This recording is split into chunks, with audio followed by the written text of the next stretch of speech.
December दाननि 13 आरो 14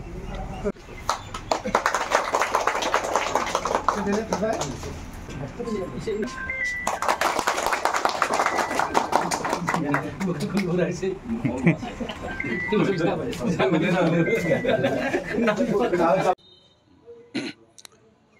दुलाराय गुदि बर' फोरोंगिरि गौथुमनि गा 50थि बोसोरारि खुंथायखौ फैगौ डिसेम्बर दाननि 13 आरो 14 अक्ट'खालि अदालगुरियाव खुंनो थाखाय लाहार फाहार खालामनाय जादों।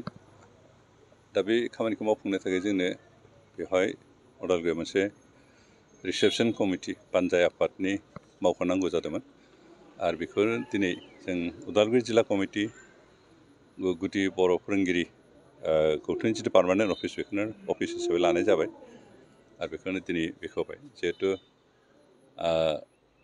बे दुलाराय आसामनिनो कनफारेन्स जागोन आरो जोबोद गोगोम जागोन बेनिखायनो बेखौ जों गाजा गोमजायै खुंनानै बोरैहाय साक्सेस खालामनो हायो बेनि थाखाय खामानि मावनो गोनां दं। बेनिखायनो जोंहा बे सिरियास मोनसे बिबान इतिमধ্যे जों बानजाय आफादखौ दाखांबाय आरो दिनै बे बानजाय आफादनिनो मावख'आव जों बेखेवनाय जादों।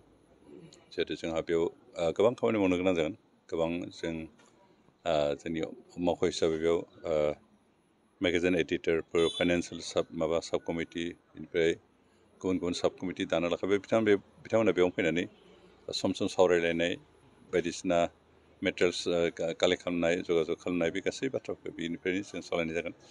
बेनिखायनो जों आसा खालामदों जोंनि जिखिनि गुदि फोरोंगुरु बिथांमोन दं बिथांमोना बेवहायनो जायफ्रा दायित्व मोनबाय बिसेस कमिटिनि बिबानगिरि हिसाबै बिथांमोना सम सम बेयाव फैनानै हायोबा सानफ्रामबो क्लास बायखांनानै बेयाव नुजाथि फैनानै सावरायलायनाय खामानिखौ मावलांबा जोबोद मोजां जागोन। आसा खालामदों जों उदालगुरिनि रायजो राजाफ्रा फोरोंगिरिफोरनि बादैबो जेसेबां रायजो राजाफोर दं बिथांमोना जाहाथे हेफाजाब खालामो बेखौनो खावलायदों। खारन बेखौ साक्सेस जानायनि सायावनो उदालगुरिनि नाम बदनामनिबो बाथ्रा फैबाय। जों मोजाङै जाहो लोंहो माखौ बे कनफारेन्सखौ मोजाङै खुंहोनो हायोबा बे जोंनि थाखाय मोजां जागोन जों बाख्नायजाथाव जागोन आरो जुदि बेखौ जों फेलें जायोबा जोंहा जोबोद लासिंसिं जागोन।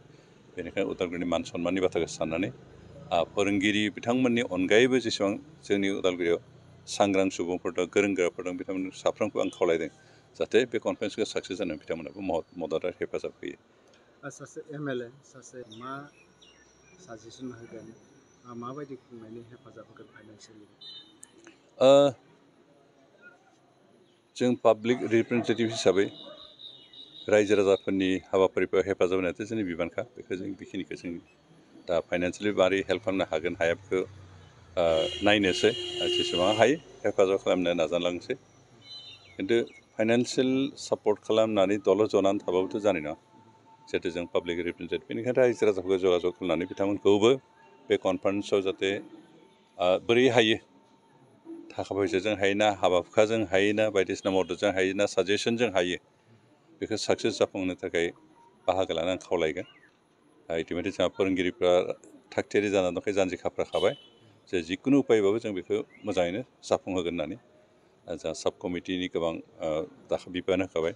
साब कमिटिनि सोद्रोमाफ्रा जोंनि फोरोंगिरिनि अनगायैबो गुबुन बिफानफ्राव खामानि मावनायबो दं। जोंहा फटेन बिथाङाबो दं बिथाङा जुदिও फोरोंगिरि नङा अब्लाबो दिनै मदद खालामनो दावगाबोदों आरो बिदिनो गोबां दं बिथांमोना दावगाबोगोन आरो बिदिनो जोंनि उदालगुरिनि जिफोर सांग्रां नोगोरारिफोर दं गोरों गोराफोर दं समाज सिबियारि गोबां माबाफोर दं सुबुंफोर दं बिथांमोना गासिबो हेफाजाब खालामगोन आं खावलायदों।